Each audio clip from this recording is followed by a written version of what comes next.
크리스천 헤럴드 애청자 여러분 안녕하십니까? 영혼의 쉼터 이 시간 진행의 정영철 인사드립니다.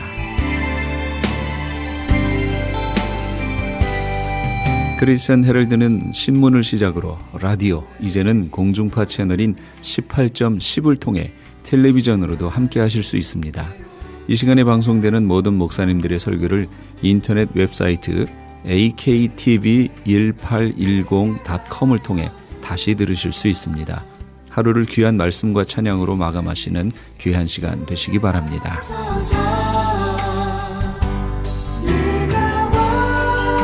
이 시간은 프레이즈기 회의의 주일 예배 말씀을 보내드립니다. 오늘은 아침 시간에 이어 창세기 6장 1절에서 4절까지의 말씀을 본문으로 네피림에 대하여 란 제목의 하나님의 말씀 전해주시겠습니다. 많은 은혜 받으시기 바랍니다. 헤테로스라는 단어가 하나 있고 헤테로스, 또 하나는 알로스라는 단어입니다. 헤테로스라는 단어는 얘하고 얘 둘 다르죠. 화분하고 얘 둘 다르죠. 달라요. 헤테로스예요. 헤테로스. 근데 얘하고 얘는 어때요? 같아요. 알로스예요.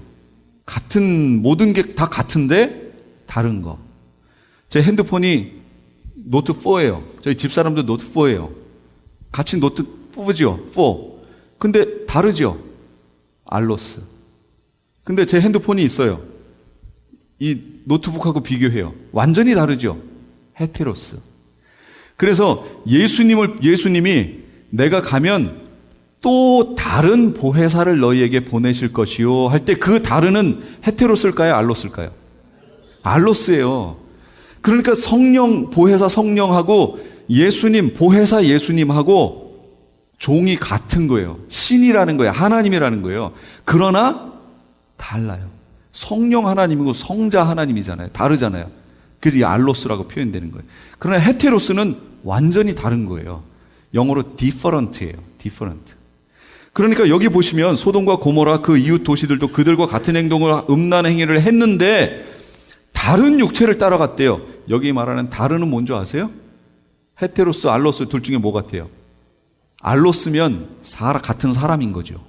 근데 여기는 헤테로스로 나왔어요. 그 얘기는 육체는 육체인데 다른 육체라는 거예요. 다른 육체를 쫓아갔다는 거예요. 진짜로 디퍼런트한 육체를 쫓아갔어요.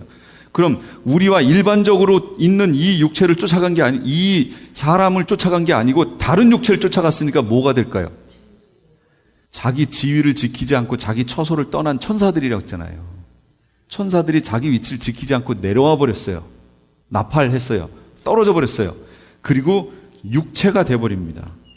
여호와께서 이르시되 나의 영이 영원히 사람과 함께 하지 아니하리니 이는 그들이 누구냐? 이게 천사들, 하나님의 아들들 얘기하는 거예요. 그들이 육신이 됨이라. 그들이 육신이 돼버렸어요. 그러나 그들의 날은 120년이 될 것이다. 수명까지 정해줬어요.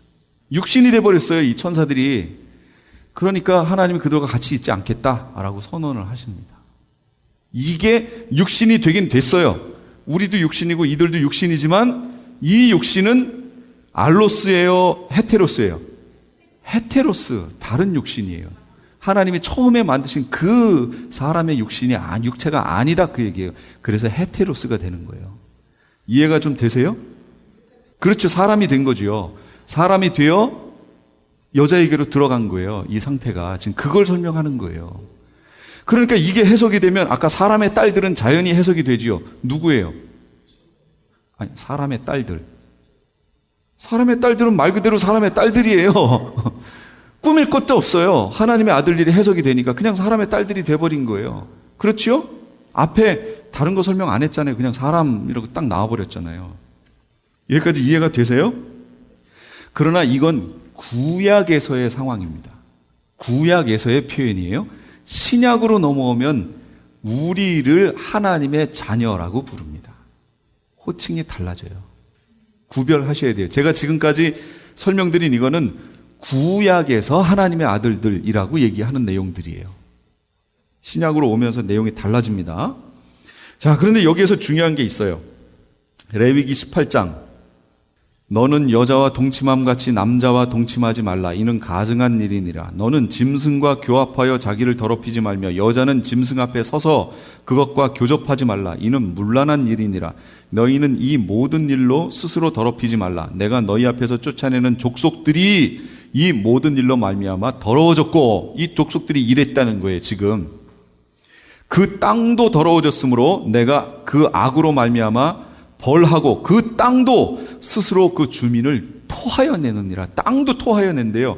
그러므로 너희 곧 너희 동족이나 혹은 너희 중에 거류하는 거류민이나 내 규례와 내 법도를 지키고 이러한 가증한 일에 하나라도 행하지 말라. 너희가 전에 있던 그 땅 주민들이 가나안 땅이죠.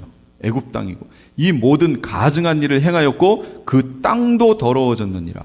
너희도 더럽히면 그 땅이 너희가 있기 전 주민을 토함같이 너희를 토할 거래요. 지금 이스라엘 백성들이 그 땅에서 어떻게 됐어요? 토해졌죠. 땅에서 쫓겨나 버렸잖아요. 지금 이제 들어가는 거 아니에요? 그 얘기는 뭐예요? 그들도 뭐 했다는 거예요? 이랬다는 거예요. 하지 말라고 그랬는데 그들도 이랬던 거예요. 그러니까 그 땅이 이스라엘 민족을 토해버린 거예요. 그래서 내쳐버렸어요. 여러분, 북이스라엘 남유다가 망하는데 북이스라엘은 아수르, 남유다는 바벨론에 망했어요. 약 150년 차이로 망하는데 바벨론에 의해서 남유다가 망할 때 다니엘이 여기에 갑니다. 다니엘은 왕족입니다. 어린 청년이었어요. 예준이 또래 됐을까? 더 어렸을 것 같아요. 제가 보기엔. 그 때는 다니엘과 세 친구가 여기를 쫓겨서 바벨론 여기로 넘어갑니다. 그런데 거기서 다니엘이 깨달은 거예요. 그 당시 동시대에 예레미야가 살고 있었거든요. 예레미야가 예언을 했는데 뭐냐면 여기서 너희가 쫓겨나간 그 기간이 70년이라고 얘기를 해줍니다. 70년. 다니엘이 예레미야가 해준 그 예언의 말씀을 보고 우리가 여기에 쫓겨와 있는 게 70년이구나. 그 다음엔 우리가 돌아가겠구나를 깨달았어요. 그런데 70년이 왜 70년인 줄 아세요? 저는 이거 보고 우와 깜짝 놀랐어요. 깜짝 놀랐어요. 이스라엘 땅은 이스라엘에게 하나님 뭐라고 말씀하시냐면 6년이 지나면 7년째 되는 요게 무슨 해예요? 안식년이죠. 자, 이 7년이면 1년은 쉬어야 돼요. 그렇죠? 땅도 쉬어야 돼요. 땅도. 그럼 이게 7번 쌓였어요. 77이 49년 됐어요. 그러면 7년 쉬었어야죠. 어쨌든 그 다음에 49 한 다음에 50년째 되면 이건 희년이에요. 그날 또 쉬어야 돼요. 그 해. 그러니까 49년 쉬고 50년, 그러니까 2년 쉬는 거지요. 그렇게 해서 50년 하면은 7번에 8번 8년 쉬어야죠. 50년 단위로 8년씩 쉬어야 돼요. 땅이. 그런데 성경을 잘 보니까 이스라엘 백성들이 그걸 안 지켰어요. 그 안 지킨 날수를 해서 땅을 계산하니까 70년이 나와요. 땅이 안 쉬니까 하나님이 그들을 포로로 보내가지고 땅을 70년을 쉬게 하십니다. 놀랍지 않아요? 저 그거 보고 깜짝 놀랐어요. 와, 하나님은 말씀을 1.1획도 어긋남 없이 그대로 이루어 가시는구나. 이게 정말 놀라운 거예요. 그 땅이 우리는 내가 그냥 밟고 있는 거지 뭐 이랬는데 하나님이 보실 때는 그게 아니에요. 땅이. 우리가 살고 있는 여기도 마찬가지입니다. 그 명심해서 하나님 말씀대로 하나도 흐트러짐 없이 다 실천해야 된다는 것을 우리가 알 수 있겠죠. 자, 여기 보면 그들이 이 땅에서 이랬다는 거예요. 그러니까 여기서 토해낸 거예요, 땅이. 자, 로마서 1장 26절. 이때 하나님께서 그들을 부끄러운 욕심에 내버려 두셨으니 곧 그들의 여자들도 순리대로 쓸 것을 바꾸어 영리로 쓰며 그와 같이 남자들도 순리대로 여자 쓰기를 버리고 서로 향하여 음욕이 부를 듯하며 남자가 남자와 더불어 부끄러운 일을 행하여 그들의 그릇됨에 상당한 보응을 그들 자신이 받았느니라. 보응을 받은 일이 뭐예요? 뭘 받았을까요? 이거 지금 뭐 설명하고 있는 거예요? 동성애 설명하고 있죠. 그럼 여기 보면 서로 그렇게 해가지고 그릇됨에 상당한 보응을 그 자신에 받았대요. 동성애 하는 사람들에게 나타나는 병이 뭐예요? 에이즈. 그거 현재 고칠 수 있어요, 없어요? 현재까지는 없어요. 죽어가는 사람들, 이 에이즈는 거의 동성애자를 통해서 퍼져요. 지금 다. 그 성경에 이미 다 얘기해 놨어요. 이거 하면 하나님이 가증히 여기시고 그들이 있는 그 땅이 그들을 토해내 버린대요. 유다서 1장 7절 소돔과 고모라와 그 이웃 도시들도 그들과 같은 행동으로 음란하여 다른 육체에 따라갔다고 그랬죠. 여기 다른 육체 아까 제가 설명드렸죠. 예. 이거 다른 육체는 또 이렇게 해석할 수도 있어요. 남자는 여자, 여자는 남자인데 밖으로 영리로 쓴 거예요. 다른 육체를 또 쫓아가는 거예요. 이렇게 해석될 수도 있어요. 그러니까 이것에 대해서 하나님이 절대로 침묵하시지 않는다는 거예요. 노아의 홍수 역시 이걸 멸하기 위해 했던 거고, 소돔과 고모라 역시 이 현상인 거예요. 폼페이 73년 AD 73년경에 폼페이 역시 이거예요. 이거 똑같아요. 근데 이 현상이 지금 어디에 나타나요? 여기에. 전 세계에 지금 나타나죠. 그럼 전 세계가 어떻게 된다는 얘기일까요? 망한다는 얘기죠. 하나님의 심판이 가까이 왔다는 얘기죠. 정말 가까이 왔다는 얘기죠. 제가 하나님의 심판이 가까이 왔다라고 설명드리는 거는 옛날에도 그랬고 지금도 그렇고 앞으로도 그럴 것이지만, 그러나 제가 여기서 지금 그 날이 가까웠다고 얘기하는 건 그냥 성경에서 가까웠다 하니까 가까웠다고 얘기하는 게 아니에요. 성경에 가까이 왔다라고 표현해는 그때 나타나는 현상들, 그 징조들이 지금 보이고 있기 때문에 그런 거예요. 그 중에 하나가 뭐예요? 제가 했던 거. 첫 번째, 하나님이 두 개의 깃발을 세운다고 그랬잖아요. 첫 번째 깃발은 뭐예요? 예수님의 초림의 깃발. 이 초림의 깃발을 보고 전 세계가 일로 몰려든다고 그랬죠. 이게 첫 번째 깃발이에요. 두 번째 깃발은 뭐예요? 알리야 깃발. 알리야 깃발을 보면, 그러니까 이 하나는 벌써 지나갔고 그걸 영향을 받고 우리가 있고, 두 번째 깃발이 세워졌어요. 그럼 이 두 번째 깃발이 나오면 그 다음엔 온다, 그 얘기. 예수님이 오시겠다. 두 번째 깃발이 알리야예요. 알리야는 뭐냐? 고토로 돌아가는 거. 이스라엘 백성들이 이스라엘 땅으로 돌아가는 거. 지금 돌아가요, 안 돌아가요? 돌아가고 있어요. 두 번째 깃발이 섰어요. 그러니까 때가 다 됐다, 그 얘기를 하는 거예요. 그냥 다 됐다고 얘기하는 게 아니라. 그리고 성경에 성전이 세워져요, 안 세워져요? 계시록에 세워져요. 그래서 이제 언제죠? 12월 언제 우리 저기 보러 간다고 그랬죠? 제3성전. 그거 한 분도 빼지 마시고 다 보세요. 정말로 다 보세요. 그 성전이 세워지면 계시록에 있는 내용에 말씀할 수 있는 그 모든 근거가 다 마련되는 거예요. 그 얘기는 뭐냐면 이제 들어간다, 그 얘기입니다. 그러니까 제3성전 보셔야 돼요. 제3성전을 보실 때 조심하실 게 있습니다. 제가 그렇게 얘기하니까 어떤 장로님 한 분이 질문을 그러시더라고요. 아니, 우리는 이미 예수 그리스도를 통해 구원 얻었는데 새로운 성전이 뭐가 필요하냐고. 예, 그 제3성전을 누가 세우나요? 이스라엘에 누가 세워요? 이스라엘에 있는 메시아닉 주들이 세울까요? 이스라엘에 있는 유대교인들이 세울까요? 유대교인들이 세우는 거예요. 크리스찬들하고는 상관없어요. 그 성전은요. 그 성전에 크리스찬들이 들어가서 뭐 할 거예요? 제사할 거예요? 그거 필요 없어요. 우리는 필요 없는 거예요. 유대인들에게 필요한 거예요. 지금 유대교인들에게. 그 유대교인들이 그걸 세운다, 그 얘기고, 그들이 거기에서 3년 반 동안 제사를 한다, 그 얘기입니다. 우리는 성경에 그걸 징조로 주셨기 때문에 우리는 그걸 보고, 아, 시간이 이렇게 가는구나를 보라, 그 얘기예요. 그 표로 제3성전을 보란 얘기지. 이해가 되셨어요?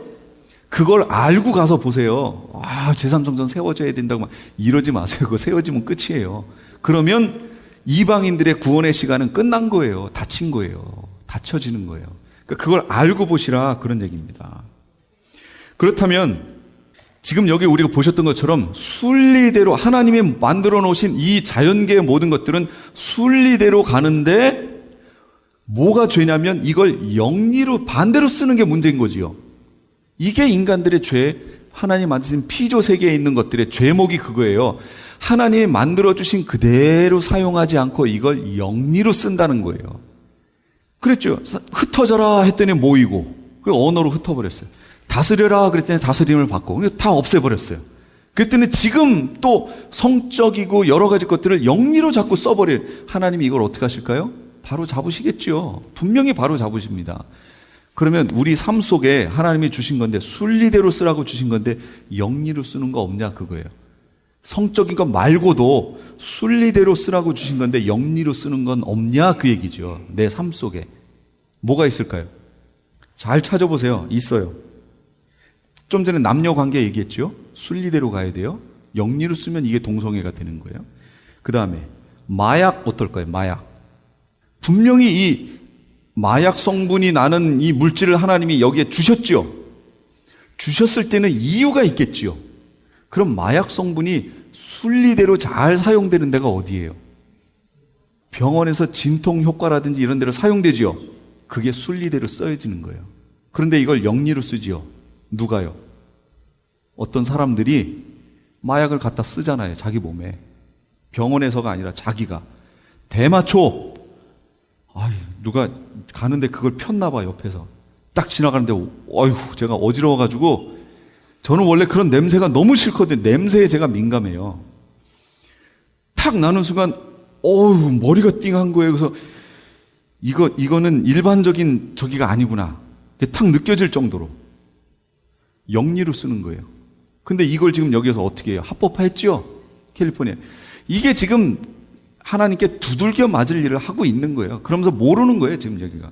또 담배. 여러분, 담배가 순리대로 쓰는 거예요? 영리대로 쓰는 거예요? 잘 생각해 보세요. 이게 순리예요? 영리예요? 여러분, 영리입니다. 하나님이 그 담배를 태우라고 주신 것 같아요? 그래서 연기를 내 몸속에 집어넣으라고 주신 거예요? 그거? 아니에요. 그 용도 아니에요. 다른 용도예요. 잘 판단해 보세요. 범죄 그러니까 지금 여기 그 잘 보세요. 가능하냐 아니냐의 문제가 아니에요. 제가 지금 술 먹을 수 있어요, 없어요? 있지요. 가능하지요. 근데 안 하지요. 담배 제가 기능적으로 태울 수 있어요, 없어요?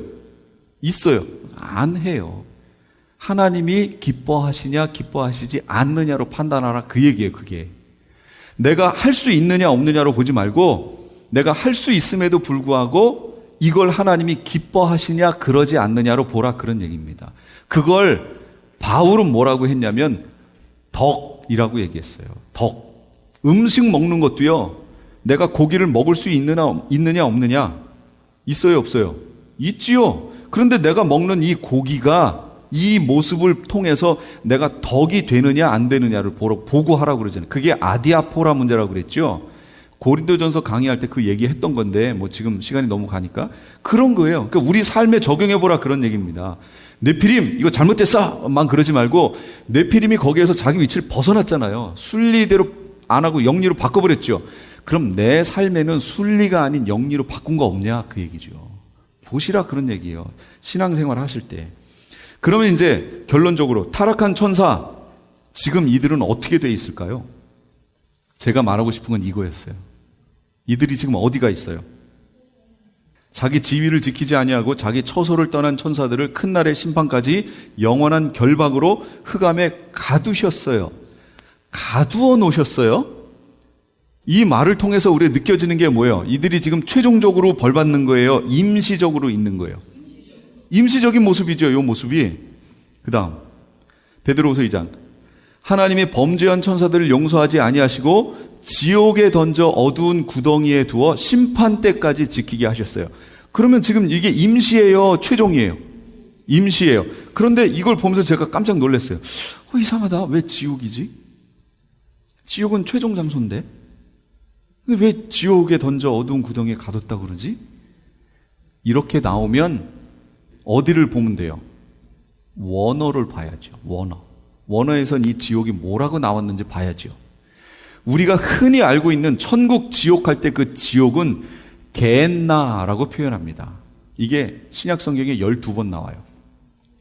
신약성경에 지옥하고 쳐보세요. 그럼 13번이 나옵니다, 지옥이. 근데 12번은 게엔나, 우리가 알고 있는 그거예요.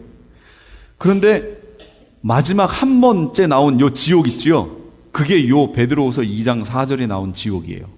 요건 게엔나가 아니에요. 요거는 타르타로라는 말이에요. 타르타로. 요건 깊은 시면, 깊은 못, 시면이라는 게 빠져나올 수 없는 못을 얘기하는 거잖아요. 깊은 곳, 그걸 얘기해요. 그러니까 우리가 알고 있는 지옥이 아니라는 거지요. 그러면 계시록을 들으신 분들은 여기가 어디예요? 그렇지요. 여기가 무적행인 거예요. 무적행. 제가 오늘 무적행 얘기하려고 그랬어요. 이미 그 앞시대에 노아의 홍수 때부터 타락한 하나님의 아들들은 지금 어디가 있느냐? 그 영들은, 그 타락한 천사들의 영은 무적행에 가 있습니다. 지금. 그러면 그 후에도 있다고 그랬죠. 그 후에도 있어요. 실제 성경, 제가 오늘 시간이 가서 안 찾아서 그러지, 다윗이요, 그들과 싸우는 거예요. 다윗이 이들이, 이 거인족이 쫓겨가지고요, 블레셋 땅으로 갑니다. 그래서 세 지역에 있는데 그 중에 한 지역이 가드입니다. 가드 하면 생각나는 사람 없어요? 블레셋의 가드 지역에 있던 사람, 가드 사람. 골리앗이 그 가드 사람이에요. 네피림이죠. 어마어마하게 컸잖아요. 다윗이 그를 죽입니다. 그래서 다윗이 정복해 나가는 과정 속에 남아있던 네피림들, 거인족들을 다 죽여나가는데, 한 번은 싸우는데 다윗이 힘이 이제 지쳐버렸어요. 그랬더니 거인족이 있던 한 사람이 와서 다윗을 죽이려고 하니까 다윗의 신복 중에 하나가 와서 그 거인족하고 싸워서 또 이겨내는 그 장면이 성경에 나와요. 이거 알고 보면 진짜 걸리버 여행기예요. 진짜로. 옛날엔 그냥 싸웠지 이렇게 봤는데, 이걸 알고 그 성경을 보니까 그 말에 거인이 나와요. 말에. 그러고 나서 이걸 봤던 거 4m, 크게는 11m 막 이걸 봤더니 다윗은 지금 여기서 이렇게 싸우는 거예요. 지금 이렇게. 얘가 이렇게 싸웠겠죠. 이렇게. 이렇게 싸우고 있었던 거예요. 그러니까 여기 뒤에서 막 치고. 근데 거인족이 1대1로 봤을 때는 잘 싸울 것 같은데, 거인족이 상대적으로 뭐가 느려요? 행동이 느려요. 둔해요. 그래서 여기 가나안 땅에서 싸운 이 싸움들의 내용을 보면 거인들이 다 밀려납니다. 그래서 나중에는 싹 없어져요. 그런데 완전히 없어진 것 같지는 않아요. 실제 우리 역사 속에 사진이라고 하는 이 기술이 남아있는, 그 사진 기술이 나온 게 얼마 안 됐잖아요. 그 기술이 있는 그때에도 거인족들이 있던 흔적들이 나와요. 인터넷 찾아보시면 있습니다. 이들이 지금 무적행에 들어가 있어요. 그러면 결론적으로 천사는 타락한 천사들 얘기하는 거예요. 이 지구상에 세 군데에 나누어져 존재한다는 걸 알 수 있어요. 이걸 알아야 계시록이 설명이 되기 때문에 여기까지 온 거예요. 제가 결론적으로. 자, 그럼 보세요. 12장 9절 계시록. 큰 용이 내쫓기니 옛뱀 곧 마귀라고도 하고 사탄이라고도 하며 온 천하를 꿰는 자라. 그가 땅으로 내쫓기니 그의 사자들도 그와 함께 내쫓기니라. 그러면 땅으로 내려오기 전에 어딘가에 있었단 얘기지요. 여기가 공중이라고 얘기합니다. 이 공중을, 그래서 제가 저번에 보여드렸던 거예요. 3층 천이라는 개념으로 하늘이 설명이 돼요. 대기권, 새들이 날고 비행기가 날고 하는 여기 대기권, 여기가 1층 천. 그걸 넘어가 벗어난 우주, 스페이스, 여기가 2층 천. 그걸 벗어난 지역, 거기에 3층 천, 하나님이 계신 곳이 있어요. 그러면 하나님이 계신 곳에는 마귀가 있어요, 없어요?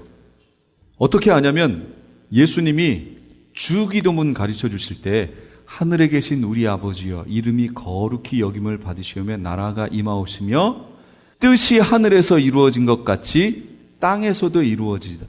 뜻이 하늘에서 이루어졌대요. 하나님이 우리를 향하신 뜻은 거룩함이거든요. 그러니까 3층 천에서 뜻이 이루어졌어요. 그 얘기는 뭐예요? 죄된 요소들이 쫓겨났다는 얘기예요. 이미 없다. 거기에 3층 천에는 없어요. 없어요. 그래서 2층 천 스페이스로 쫓겨났어요. 여기에 누구하고 같이 있냐면 아까 보셨던 것처럼 그의 사자들과 함께 있어요. 지금 현재 있어요. 용과 사자들이 2층 천에 있습니다. 이게 첫 번째 부류예요. 이게 두뇌 역할을 하는 이들이에요. 두 번째는 그 꼬리가 하늘별 3분의 1을 끌어다가 땅에 던지더라. 용이 해산하려는 여자 앞에서 그가 해산하면 그 아이를 삼키고자 하더니 3분의 1이 쫓겨나서 땅으로 떨어졌어요. 그러니까 지금 현재 이 땅에 또 한 부류가 있습니다. 타락한 천사들의 부류가. 그래서 지금 이 땅이 이렇게 어렵고 힘들고 타락하고 한 게 바로 그 부류 때문에 그래요. 이 부류예요. 그 다음 또 한 부류가 있어요. 5째 천사가 나팔을 불매 내가 보니 하늘에서 땅에 떨어진 별 하나가 있는데 이게 누구였어요? 이게 사탄이에요. 용. 그가 무적행의 열쇠를 받았더라. 무적행이 또 존재하죠. 무적행이 열립니다. 그래서 무적행에 의해서 5번째 나팔 재앙이 황충의 재앙이 된다고 그랬잖아요.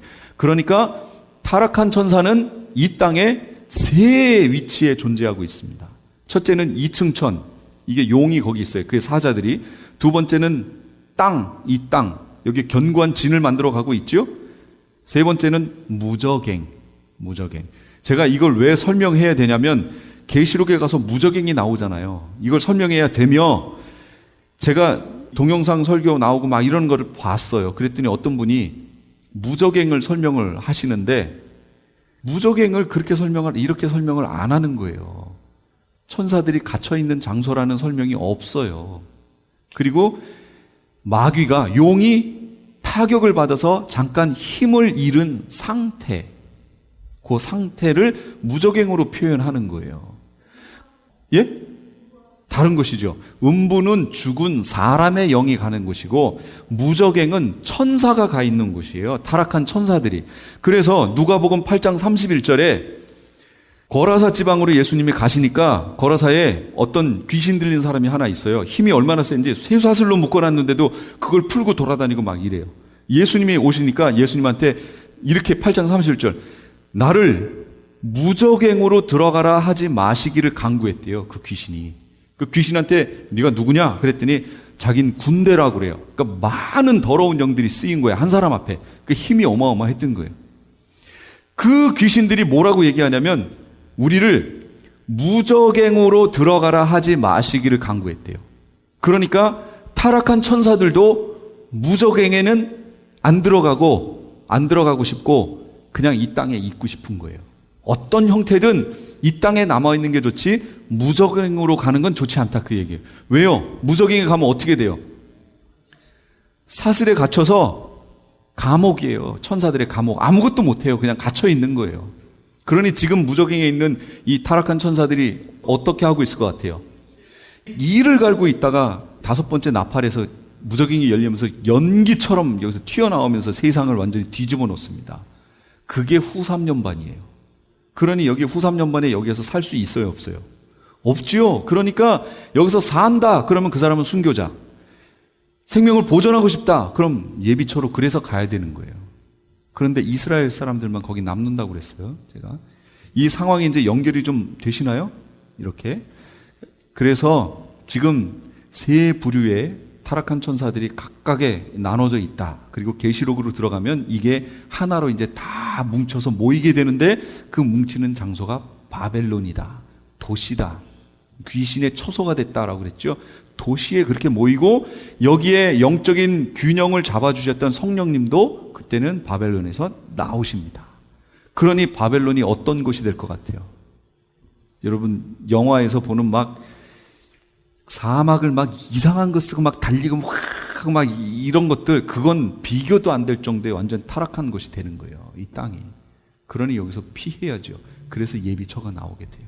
그러니까 이런 흐름을 잘 아시고 성경을 보시면 앞으로 우리가 무엇을 준비해야 되는지, 그리고 시간이 지금 어디까지 왔는지 아시게 될 거예요. 벌써 끝마칠 시간이 됐어요. 인류 역사도 끝마칠 시간이 됐습니다. 그래서 저는 여기서 끝내겠습니다. 여기까지 하겠습니다. 기도하겠습니다. 지금까지 LA 한인타운에 있는 프레이즈 교회의 주일 예배 말씀이었습니다.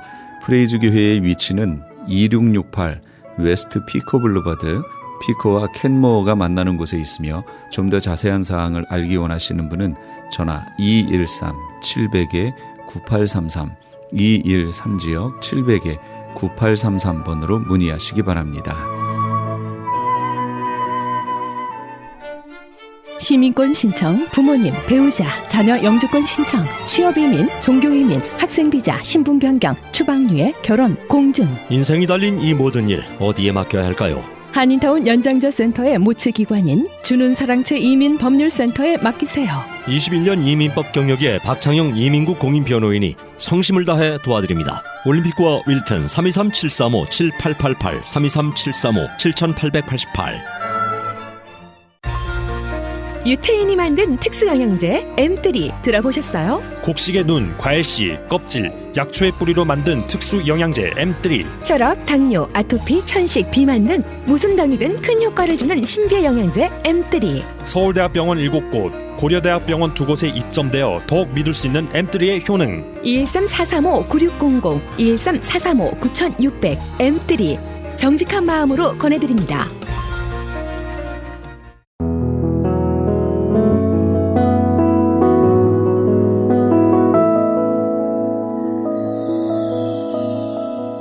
지금 여러분께서는 AM 1650과 인터넷을 통해 미 전역과 전 세계로 방송되는 크리스찬 헤럴드의 영혼의 쉼터 함께하고 계십니다. 방송 시간과 설교 편성편은 크리스찬 헤럴드 신문 주간 편성편화 홈페이지 aktv1810.com에서 확인하실 수 있습니다. 계속해서 코너스톤 교회 이종용 목사님께서 시편 15편 1절에서 5절까지의 말씀을 본문으로 진정한 감사의 삶이란 제목의 하나님의 말씀 전해주시겠습니다. 많은 은혜 받으시기 바랍니다. 누가 주님의 성산에 가며 하나님의 은혜 속에서 복된 현재의 삶을, 이 참된 구원의 삶을, 참 예배를, 참 감사를 드리며 그리고 영원한 삶을 누가 누릴 수 있을 것인가? 이것은 아주 중요합니다. 오늘 시편 말씀을 통해서 우리는 해답을 들을 수 있는 것이죠. 2절에 보겠습니다. 정직하게 행하며 공의를 실천하며 그의 마음에 진실을 말하며 그랬어요. 하나님 앞에 정직하고 공의를 행하고 마음으로 진실을 말하는 그 사람, 곧 주님의 말씀에 순종하는 삶입니다. 이런 사람들이 하나님의 성산에 오르는 거죠. 주님의 장막에 거하는 거죠. 그때 우리는 믿음의 선배들, 청교도들처럼 그런 상황 속에서도 우리는 승리하는 삶을 살고 그리고 우리 주님께 감사드리는 이런 삶을 살 수 있게 되는 거예요. 우리가 하나님 앞에 쓰임받으려면 무엇보다 중요한 것이 있어요. 가장 중요한 것 중에 하나가 뭐냐면 정직입니다. 정직해야 됩니다. 그리스도인 니꼴 정직입니다. 하나님 니꼴 뭐예요? 진실하신 분입니다. 히브리서에 보면 13장 8절에 보면 그리스도는 어제나 오늘이나 영원토록 동일하시다. 진실하시다. 이 소리입니다. 여러분들, 그렇기 때문에 하나님의 자녀된 우리들은 하나님 앞에 진실해야 됩니다. 그렇지 않으면 안 됩니다. 정직과 진실은 내 자신의 솔직한 모습을 얘기하는 것입니다. 내가 솔직한 모습, 정직하다, 진실되다 이것입니다. 정말로 우리가 그리스도인으로서 주님의 장막에 가기를 원하면 가장하면 안 됩니다. 또 위장해서는 안 됩니다. 하나님 앞에서는 언제나 내 모습 이대로 진실되게 고백하고 그리고 우리 주님께 보여드려야 됩니다. 주님은 우리의 마음을 감찰하시는 분이십니다. 주님은 나를 아시는 분입니다. 여러분들, 죄인이면서 의인인 척하는 것 안 됩니다. 없으면서 있는 척해도 그건 안 됩니다. 믿지 않으면서 믿는 척하는 것 하나님이 제일 싫어하시는 것이죠. 시편 7편 10절부터 12절에 보니까 나의 방패는 마음이 정직한 자를 구원하시는 하나님께 있도다. 성경은 마음이 정직한 자를 구원하시는 하나님께 있도다 그랬어요. 마음이 정직할 때 우리는 나의 죄를 시인할 수 있죠. 정직해야 내가 잘못했습니다. 그것은 제가 잘못한 거예요. 정직해야만이, 진실되어야만이 가능하죠. 바로 그런 사람들이 주님께 회개할 수가 있죠. 그래야 하나님과 회복할 수가 있습니다. 이것이 바로 나의 방패라고 다윗은 얘기하고 있습니다. 믿음의 방패를 가지고 이걸 이렇게 말하죠. 하나님의 의로우신 재판장이시며 하나님은 의로우신 재판장이시여 매일 분노하시는 하나님이시로다. 사람이 회개하지 아니하면 그가 그의 칼을 가시며 그의 활을 이미 당겨 예비하셨도다. 이렇게 성경은 말하고 있습니다. 바로 이것이 정직하게 살아가며 정의를 실천하며 마음으로부터 진실을 말하는 이런 삶이죠.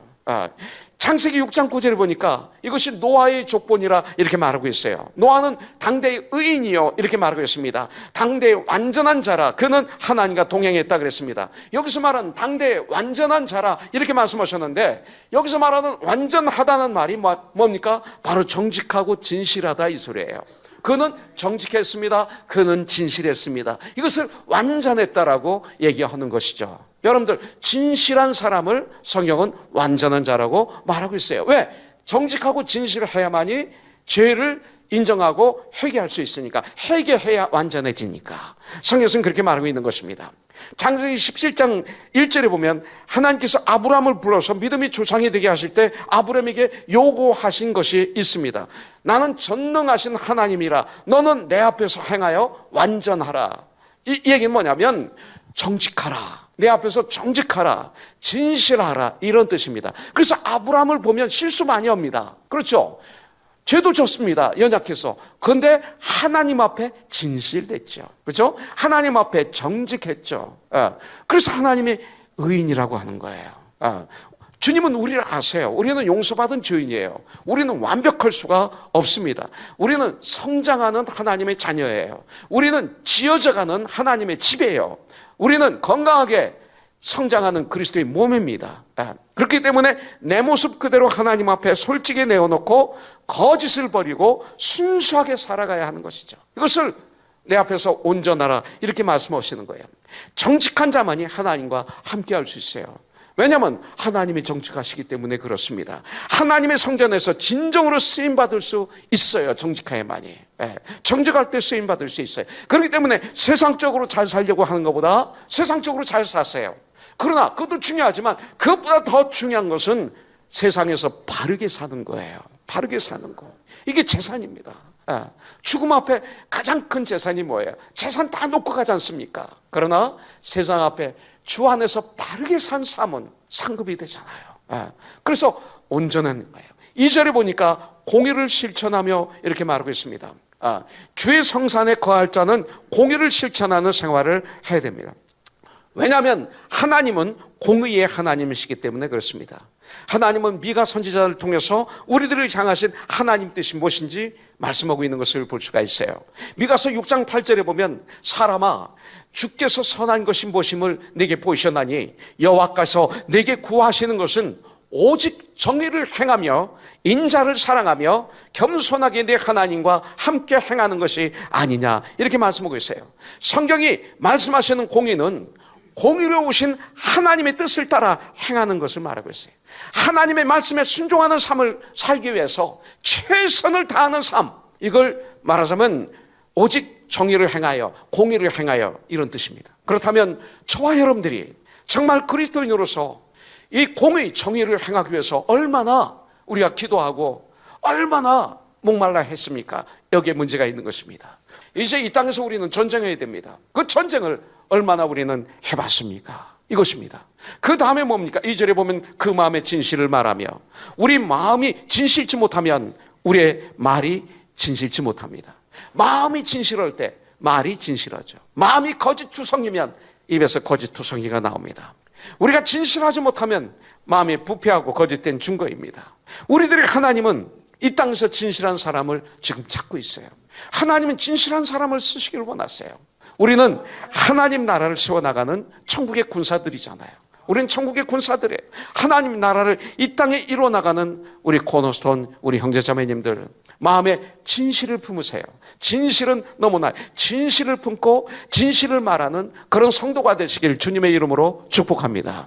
자, 3절을 보겠습니다. 그의 혀로 남을 허물하지 아니하고 그의 이웃에게 악을 행하지 아니하여 그 이웃을 비방하지 아니하며. 주의 성산에 올라갈 사람이 누굽니까? 주님의 장막에 거할 수 있는 자격이 무엇입니까? 이웃과의 관계에서는, 사회생활에서는 믿음을 증명해야 됩니다. 예수님을 정말 믿습니까? 그 믿음이 그들에게 증명이 돼야 됩니다. 저들은 과연 그리스도인이다 라고 증명이 돼야 됩니다. 손가락질 받으면 안 됩니다. 여기 3절에 보니까 그의 혀로 남을 허물하지 않고 그의 이웃에게 악을 행하지 아니하며 그의 이웃을 비방하지 아니하며 말하고 있습니다. 여러분들, 부모나 형제를, 성도를 원망하고 이웃을 참소하며 남에게 손해를 끼치는 사람은 하나님의 나라에 들어가지 못합니다. 하나님께서 하나님의 형상으로 선하게 지으신 아담이 있지 않습니까? 모든 인류의 조상 아담, 인간 아담이 타락했을 때, 타락하고 난 다음에 일어난 현상이 뭡니까? 부부가 서로들 간에 책임을 전가하지 않았나요? 당신이 나에게 주신 저 아내 때문에 저 사탄이 나를 꼬셔서 서로들 책임을 전가했습니다. 그 죄악이 들어오고 난 다음에 그 다음에 뭐예요? 형이 동생을 죽이죠. 이런 일이 일어납니다. 또 이웃을 회방하고 참수하는 존재가 되고 말았습니다. 이것이 죄가 들어왔을 때 일어나는 사건이에요. 하나님께 쓰임받고 하나님이 인정하는 사람은 이웃에게 선한 기쁨을 주게 되어 있습니다. 나를 통해서 이웃이 회복이 됩니다. 이것이 그리스도인입니다. 전도가 뭐예요? 그들을 회복시키는 거예요. 하나님과 그들의 관계를 회복시키고 그들의 삶을 회복시키는 거예요. 어떤 그 경쟁의식에 의해서 우리 교회 부흥을 위해서 욕심 때문에 내가 누구보다도 많이 전도해야지, 이런 거룩한 욕심이 아니에요. 잘못된 욕심이 될 수가 있어요. 정말 사랑하기 때문에 사랑의 발로로 하는 것이 아니라 그런 마음으로 하는 것들이 너무나 많은 것을 우리가 볼 수가 있어요. 참 주님의 사랑이 나에게 임하면 주의를 정말 유익하게 하고 회복되게 하는 것을 볼 수가 있죠. 3절에 보니까 그의 혀로 남을 허물하지 아니하고 그의 이웃에게 악을 행하지 아니하며 그의 이웃을 비방하지 아니하며 그랬어요. 말에 대해서 나오는 걸 볼 수가 있습니다. 계획판에서는 그 혀로 참소하지 아니하고 그 친구에게 행악지 아니하며 그 이웃을 해방하지 아니하며 이렇게 말하고 있어요. 사람의 이 언어를 보면 그 사람을 알 수 있어요. 여러분들, 언제 어디서 누구와 어떤 말을 하는가, 이걸 들어보면 그 사람이 어떤 사람인지 우리는 알 수 있는 것이죠. 성령 충만함을 받으면 제일 먼저 변화되는 게 뭔지 아세요? 말이 변화돼요. 말이. 여러분들, 하나님 앞에서 믿음으로 살며 하나님의 성령의 기름 부으심을 받으면 제일 먼저 변화되는 것이 그 사람의 말이에요. 나를 자랑하던 언어가 성령 충만함을 받으면 예수님을 자랑해요. 언어를 가지고 변화됐죠. 그런데 목사님, 저는 원래 성격이 이래서 말을 이렇게 합니다. 그건 문제 있는 거예요. 성령 안 받은 거예요. 마음을 새롭게 함으로 변화를 받지 않은 거예요. 여러분들 사도행전 1장 8절에 보면 오직 성령이 임하시면 너희가 권능을 받으면 증인이 된다고 그랬어요. 이 권능을 로마서 12장 2절에 보면 너희가 마음을 새롭게 함으로 변화를 받아. 내 마음이, 썩어질 마음이 예수의 마음으로 바뀌는 것, 이게 성령의 권능이에요. 내 힘으로는 안 되는 거예요. 이렇게 되면 그 다음부터 시와 참여와 신령한 노래로 여호와 하나님을 찬양하게 됐어요. 나를 자랑하던 사람이 반지를 자랑하고 건물을 자랑하고 집을 자랑하고 차를 자랑하고 학벌을 자랑하고 뭐 족보를 자랑하고 이러던 사람이 이제는 나는 이런 죄인이었는데 우리 주님 때문에 주님, 이 언어가 달라지는 거예요. 성령을 받으면. 그래서 거룩한 말을 합니다. 덕이 되는 말을 합니다. 생명을 주는 말씀을 증거하게 되는 것입니다. 말에는 엄청난 능력이 있습니다. 하나님께서는 이 세상을 말씀으로 창조하셨기 때문에 이 말의 능력이 있는 거예요. 이 말의 능력 가운데 가장 큰 능력이 뭘까요? 바로 기도입니다. 그래서 기도는 능력이 있는 것입니다. 우리가 하나님 앞에 내 입술을 열어 말로서 기도를 드림으로 하나님의 창조의 사역에 동참하는 것이 되는 것입니다. 기도는 세상을 같이 움직이고 있는 것입니다. 우리의 기도, 어떤 기도가 되어야 돼요? 겟세마네 동산의 기도가 되어야 됩니다. 아버지, 할 수만 있으면 이 잔을 내게서 지나가게 하여 주시옵소서. 그러나 내 뜻대로 하지 마시고 아버지의 뜻대로 하여 주시옵소서. 세 번째 기도가 뭐예요? 아버지여, 내가 이 잔을 받겠나이다. 기도는 뭡니까? 내가 주님을 닮아가는 과정이에요. 내 생각이 주님을 닮아가고 언어가 주님을 닮아가고 나의 삶이 주님을 닮아가는 과정을 기도 생활이라고 성경은 말하고 있죠. 내가 원하는 걸 받는 게 기도가 아닙니다. 기도는 아버지 하나님과의 대화입니다. 또한 우리가 생명의 말씀을 우리의 입술로 증거하면 어떤 일이 일어나는지 여러분들 아시죠? 입술을 가지고 우리가 생명의 말씀을 전하잖아요. 세상의 노예였던 사람이 하나님의 자녀로 변화됩니다. 생명의 말씀을 받고 듣고 믿으면 세상의 노예가 하나님의 자녀로 변화됩니다. 우리의 입술의 말을 통해서 사람을 죽이기도 하고 살리기도 하지 않습니까? 망령된 자는 하나님을 떠나 사는 사람을 망령된 자라고 그럽니다. 그런 사람의 수고는 헛수고가 되고 많은 것이죠. 시편 12편 8절을 보면 비열함이 인생 중에 높임을 받을 때에 악인들이 곳곳에서 날뛰는도다, 이렇게 말하고 있어요. 더러운 것들이 인생 중 높아질 때 악인이 곳곳에서 날뛴다고 성경은 말하고 있어요. 지금이 그런 시대가 아닙니까? 성경은 말합니다. 멸시해야 될 사람을 멸시하라고 그럽니다. 여러분들, 이것이 우리의 믿음입니다. 그런데 우리는 멸시해야 될 사람을 존경하고 존경해야 될 사람을 멸시하지는 않습니까? 진정한 교회는 예수 그리스도를 알지 못하는 그런 불신자들을 불쌍히 여기면서 그들에게 복음을 들고 나가야 하는 것이죠. 가장 큰 사랑이 뭡니까? 그들이 예수님을 나의 주인으로, 나의 구원자로 영접하고 영생을 얻고 죽음을 통과하는 것, 억제하는 것, 이것이 가장 큰 사랑이 아닐까요? 그런 교회들을, 곧 그런 성도들을 우리는 존경해야 된다 이거예요. 존경할 자를 존경하라. 바로 이런 사람들을 우리가 존경해야 돼요. 그렇습니다. 멸시할 것은 철저히 멸시해야 됩니다.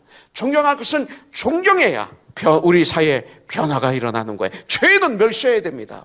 근데 죄를 존경하면 안 됩니다. 그 다음에 물질 문제가 나옵니다. 4절 5절에 보니까 그의 마음에 서원한 것은 해로울지라도 변하지 아니하며 이자를 받으려고 돈을 꾸어주지 아니하며 뇌물을 받고 무죄한 자를 해하지 아니하는 자이니 이런 일을 행하는 자는 영원히 흔들리지 아니하리라. 세 가지가 나옵니다. 첫째는 서원한 것은 해로울지라도 지키는 자, 여호와의 성산에 올라갈 자, 주님의 장막에 거할 자, 돈놀이 하지 않는 자. 그렇다고 해서 은행에다 저금하지 말라고 그래요? 예수님이 말씀하셨죠. 왜 땅에 파묻었냐? 은행에 저금하면 이자가 나올 거 아니냐? 이렇게 말씀하고 있는 것입니다.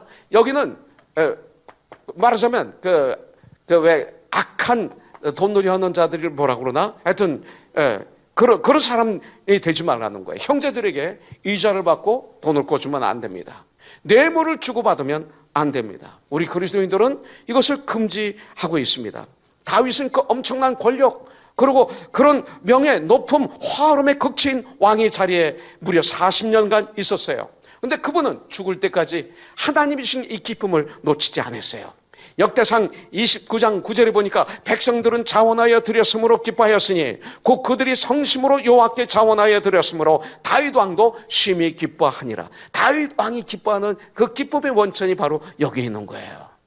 이번에 우리가 커넥션이 끝나고 난 다음에 하나님께 영광 올려드렸잖아요. 그 일 때문에 기뻐하는 우리 지체를 볼 수 있었어요. 바로 같은 맥락이 아닐까요? 다윗이 늙어 이제 죽기 전에도 이 일로 심히 기뻐했다고 성경은 말하고 있어요. 이유가 무엇입니까? 하나님 앞에서 백성들이 모든 물질을 성심껏 드리는 장면을 보면서 그렇게 기뻐했어요. 기뻐하는 이제 원천이 달라졌어요. 체질이 바뀐 것이죠. 여러분들 물질을 가지고 하나님 앞에서 정말 기쁨과 감격이 있기 위해서는 마지막에 이런 드림이 있어야 됩니다. 드림이 없는 기쁨은 사실은 누릴 수 없죠. 우리가 당교선교회 갈 때 물질을 드리고 시간을 드리고 정성을 드리고 그리고 직장을 잠깐 쉬고 그러면서 우리는 2달을 훈련하고 당교선교제에 가면 2주 동안 우리는 그냥 정말 엄청난 고생을 합니다. 근데 갔다 온 우리 학생들이 어때요? 너무나 좋아하잖아요. 너무나 행복해 하잖아요. 주디트가 또 간다고 그래요? 아니에요. 또 간다고 그러죠. 처음에 걱정했죠. 아이가 약하니까 가면 누가 더 걱정했을까? 엄마일까? 아빠일까?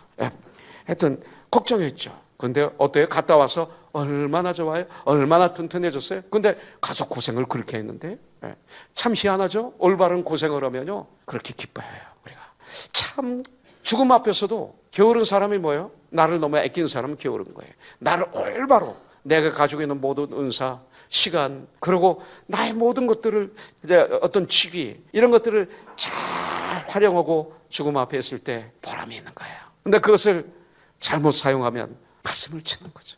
이것입니다. 올바로 주님께 올려드릴 때 큰 축복이 됩니다. 올바로 사용하지 않고 욕심으로 쌓아놓기만 하면 반드시 썩게 되어 있습니다.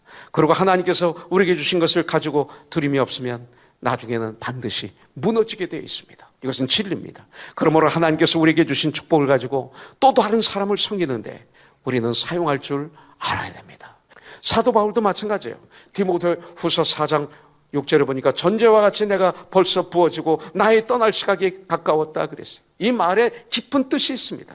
사도 바울의 영혼 가운데는 중심에는 예수님이 계셨죠. 그래서 자신의 모든 것들을 학식을 그 젊음을 물질을 열정을 다 주님을 영광을 위해서 쏟아 부었던 것이죠.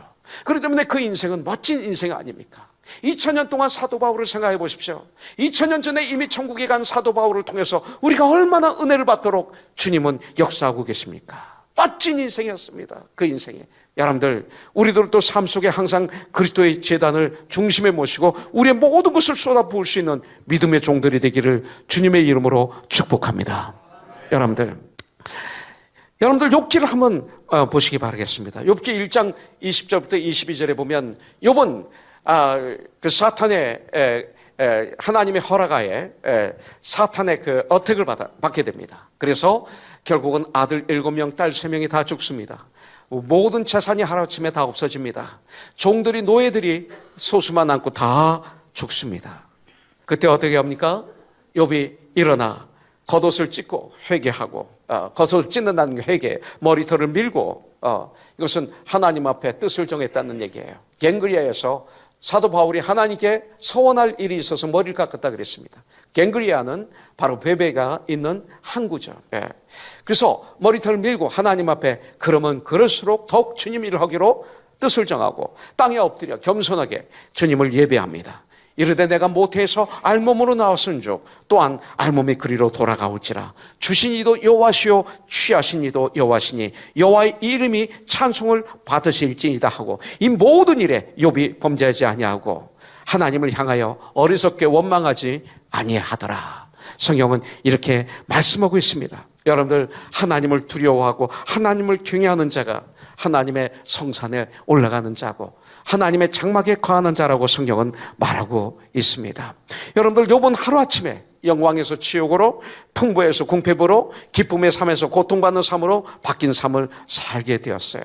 주위에서 친구들도 욥을 비난했습니다. 사람들은 욥이 하나님 앞에 큰 범죄를 범했다고 비난했습니다. 회개하라고 합니다. 심지어 그의 부인까지 욥을 저주하면서, 그러면서 그 욥을 떠나는 것을 성경을 통해서 봤습니다. 그때 욥은 어떻게 했습니까?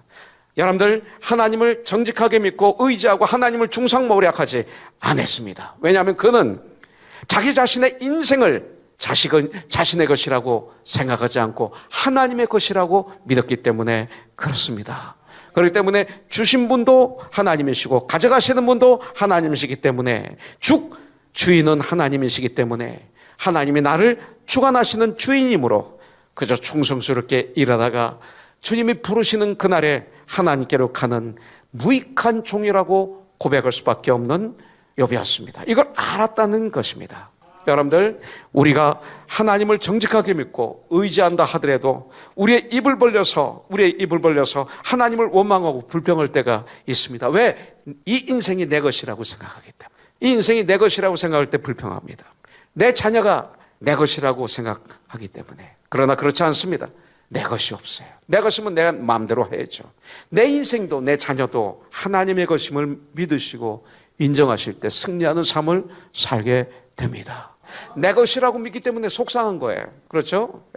내 남편, 내 아내, 내 자녀 때문에 속상하잖아요. 왜? 내 것이라고 믿기 때문에. 이렇게 하면 잘 자랄 것이라고 상상하고 그렇게 키웠는데, 그렇게 했는데, 결과를 예상했는데 그렇게 되지 못하니까 내 자녀한테 실망하고 낙심하는 거예요. 내가 낳았다고 내 마음대로 하는 것이 아닙니다. 하나님이 나에게 보내주신 생명입니다. 정말 우리가 하나님 앞에 정정하다고 하는 것은 하나님을 항상 인정하는 삶, 하나님이 내 삶의 주인이시고 내 자녀의 주인이시고 내 사업의 주인이시고 우리 민족의 주인이심을 안다면 우리가 원망하고 불평하고 좌절로 쓰러질 필요가 없습니다. 욥은 그러한 어려운 일을 당했을 때 사람들이 하나님이 어디 있느냐고 얘기할 때도 그는 하나님께 예배를 드렸습니다. 그래서 42장의 축복을 받은 거예요. 하나님이 예배하는 자를 가장 기뻐하시는 것 여러분들 기억하셔야 돼요. 감사의 예배. 우리의 믿음이 뭡니까? 하나님이 약속하신 것을 지키는 것이 믿음입니다. 여러분들, 10계명을 보면 두 가지가 나와요. 1계명부터 4계명까지는 하나님이 우리에게 주시는, 우리와 하나님 사이의 관계를 얘기합니다. 5계명부터 10계명까지 6개의 계명은 인간이 인간에게 지켜야 될 계명을 여기서 말하고 있습니다. 그런데 이것을 3개로 나눌 수가 있어요. 1계명부터 4계명까지는 하나님과 나와의 관계, 5계명부터 7계명까지는 이웃과 나와의 관계, 8계명부터 10계명까지는 나의 물질관으로 나눌 수가 있습니다. 여러분들, 그렇기 때문에 하나님과의 관계에 있어서 가장 중요한 것은 하나님을 예배하는 거예요. 이웃과의 관계에서는 예수 안에서 사랑하는 거예요. 물질 관계에서는 바르게 사용하는 거예요. 여러분들, 교회에다 바치라는 것만 아니에요. 바르게 사용하는 거예요. 어느 상황에서든지, 가정에서나 세상에서나. 그러나 이 관계들이 타락하게 되면 경배해야 될 하나님을 무시하게 됩니다.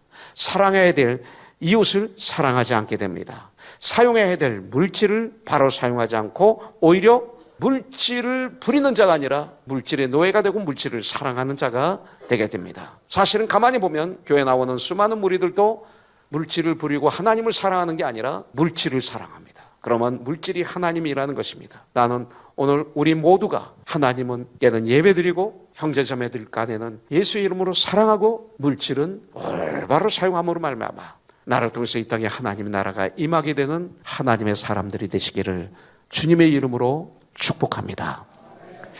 금요일 날 큐티 말씀 읽어드리고 끝내겠습니다.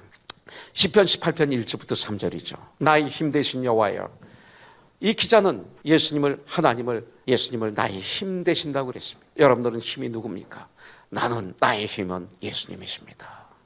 내가 주를 사랑하나이다. 여호와는 나의 반석이시오. 우리 예수님은 나의 반석이시오. 예수님은 나의 요새시오. 예수님은 나를 건지시는 이시오. 예수님은 나의 하나님이시오. 예수님은 내가 그 안에 피할 나의 바위시오. 예수님은 나의 방패시오. 예수님은 나의 구원의 뿌리요 능력이요. 예수님은 나의 산성이시로다. 내가 찬송받으실 여호와께 아뢰리니 내 원수들에게서 나는 예수님으로 말미암아 구원을 얻으리로다. 할렐루야.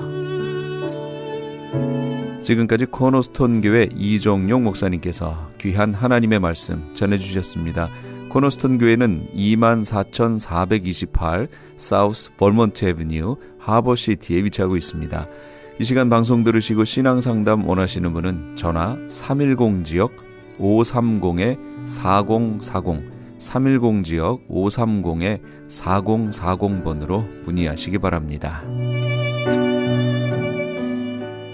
아니 당신 미장원 다녀왔어? 헤어스타일이 확 바뀌었네. 홈쇼핑월드 차홍 고데기로 마술을 부렸지. 홈쇼핑월드 차홍 고데기. 차홍 허니앤비 샴푸로 머리 감으면서 차홍 헤어두피 마사지를 쓰면 머릿결이 너무너무 부드러워지고 한 움큼씩 빠지던 머리카락도 눈에 띄게 덜 빠져. 차홍 고데기 너무 좋아. 그럼 그 웨이브 머리도 당연하죠. 3-4분이면 이렇게 풍성한 웨이브 머리를 만들 수 있다고요. 너무 이쁘다. 어디서 샀어? 홈쇼핑월드. 가격 만족, 품질 만족, 행복한 쇼핑. 활가와 웨스턴 홈쇼핑 월드. 안녕하세요. 폴선입니다. 건강보험 회사들의 플랜이 해마다 바뀌는 것 아시죠? 10월 15일부터 12월 7일까지 새로운 보험에 가입하거나 변경하여 본인에게 적합한 플랜을 찾아야 합니다. 메디케어만 갖고 계신 분, 어드밴테이지 플랜을 갖고 계신 분은 무료 상담 받으세요. 수호천사보험 시니어 전문 보험 라이센스 에이전트 폴선 213-503-6897 213-503-6897 상담은 주 7일 오전 8시부터 오후 8시까지 TTY 1800-735-2929.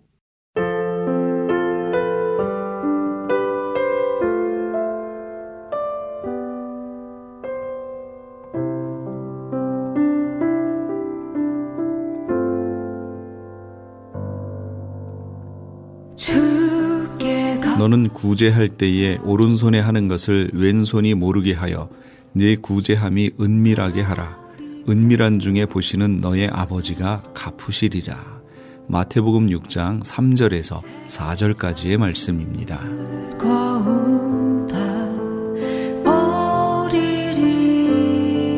참된 신앙인이라는 인정은 우선 먼저 내가 한 일에 대해서 하늘에 대고 나팔을 불지 않아도 또 우리 주변에 나팔을 불지 않아도 나의 가까운 이들이 인정해 줄 때 그것이 참된 인정입니다.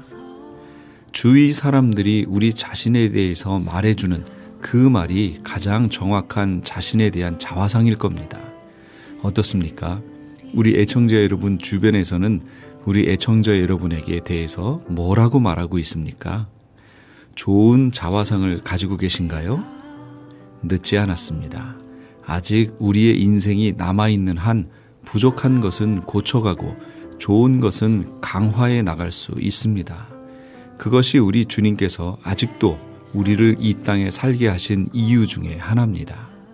오늘 이 밤도 예수님을 생각하시고 예수님의 상이 우리 마음속에 우리 속에 새겨지는 소망을 품으시는 그런 이 밤 되시기 바랍니다. 지금까지 크리스천 헤럴드 방송에서 보내드린 영혼의 쉼터의 정영철이었습니다. 고맙습니다. 소서